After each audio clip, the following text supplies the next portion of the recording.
Hello, I'm Katarina. Today we are in the Reykjavik Saga Museum. We will know all about Vikings.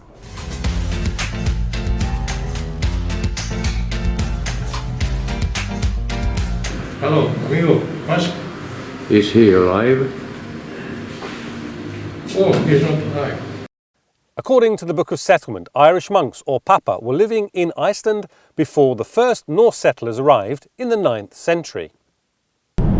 The one on the right is called Apavatn or Monkey Lake, and Papa were Irish monks, and they used to live in this area. The first Norseman to settle in Iceland and live here for the rest of their life was Ingolfur Arnarson, who came to the country in the year 874 AD. The Vikings were known as excellent sailors and navigators. They looked at the position of the sun, the moon and the stars. They also knew a good deal about the flight paths of birds, especially during their migration seasons. Vikings also succeeded even in making their way back again to tell others of their discoveries.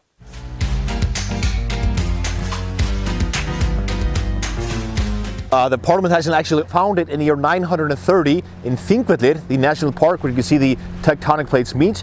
Thingvellir actually means the parliamentary field, and it was founded there in the year 930, over 1,000 years ago, and it's been running ever since, the longest running parliament in the world.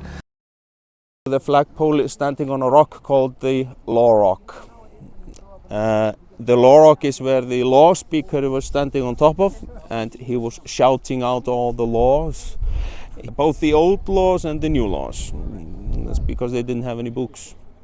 The small island that you see over there, where the river splits in two, that is the decapitation island.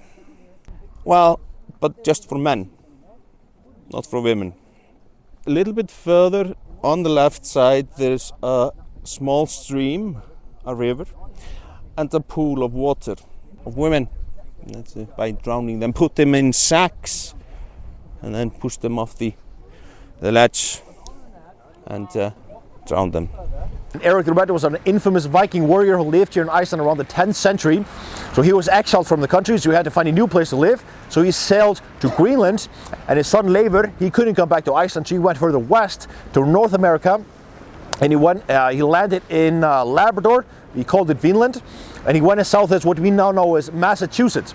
Then we have the statue here in front of the church. This is a statue of Iceland's most famous explorer, Leif Erikson, son of Eric the Red, lived here in Iceland around the 10th century. He landed in Labrador. He called it Vinland. In the saga of Eric the Red, we learn how Freydis Eriksdottir accompanied her husband, reached Vinland, and soon encountered the native people.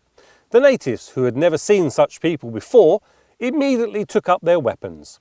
Freydis and her party began to flee. Natives suddenly surrounded her.